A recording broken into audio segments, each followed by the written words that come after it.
আমিন বলার যে ফজিলত রয়েছে ওটি একটু বর্ণনা করে দিতেন। জি,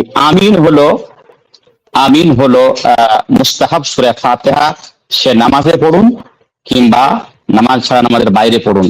যখন আপনি সূরা ফাতিহা পড়বেন, গায়রুল মাগদুবি আলাইহিম ওয়াদ-দাল্লিন পড়ে ফেলবেন, তখন আপনি আমিন বলবেন এবং যারা শ্রোতা তারাও যেন আমিন বলে।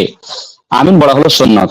এবং নামাজের অবস্থাতে সে কেউ যদি আমিন বলে এর ফজিলত হলো রাসূলুল্লাহ সাল্লাল্লাহু আলাইহি ওয়াসাল্লাম বলেছেন, ইযা ক্বারা আল ইমামু গায়রুল মাগদুবি আলাইহিম ওয়াদ-দাল্লিন ফাকুলু আমিন। ইমাম যখন গায়রুল মাগদুবি আলাইহিম ওয়াদ-দাল্লিন পড়বে তখন তোমরা আমিন বলবা। অর্থাৎ ইমাম যখন গায়রুল মাগদুবি আলাইহিম ওয়াদ-দাল্লিন পড়ে শেষ করে দেবে, যখন আমিন আরম্ভ করবেন তখন তোমরাও আমিন আরম্ভ করবা। অন্য হাদিসে আছে, ইদা আম্মানাল ইমামু ফাআমিনু, যখন ইমাম আমিন বলবেন তখন তোমরাও আমিন বলো।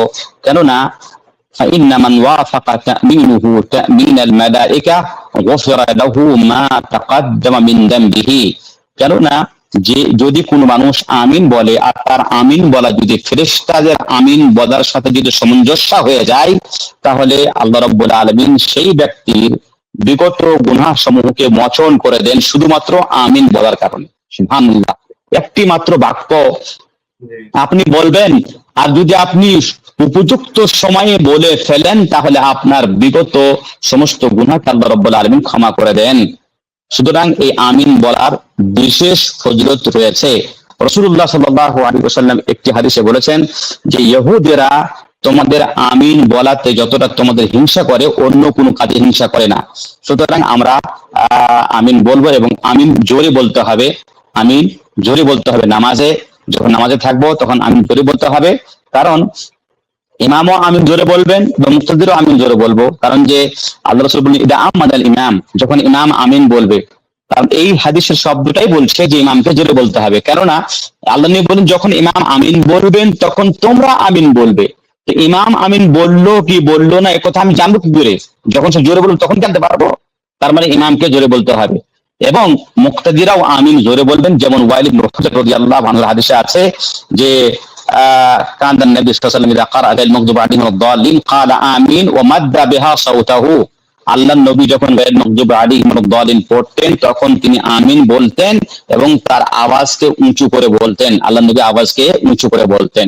জি জি, এখানে কথা হচ্ছে কি যে মুক্তাদি যারা থাকবেন ওনারা ইমামের সাথে সম্পৃক্ত করে আমিন বলার চেষ্টা করবেন।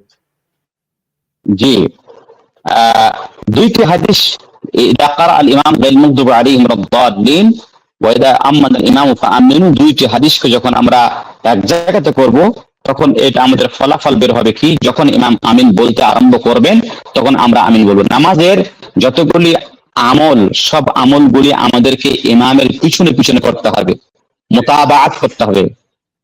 ইমামের সাথে মুক্তাদির যেগুলো কাজ সেগুলো কাজ চারটি স্তরে হবে। তার মধ্যে একটি স্তরের নাম হচ্ছে মুসাবাকাত, ইমামের আগে আগে পড়া, এটা নাজায়েজ। একটি হচ্ছে মুখালাফাত,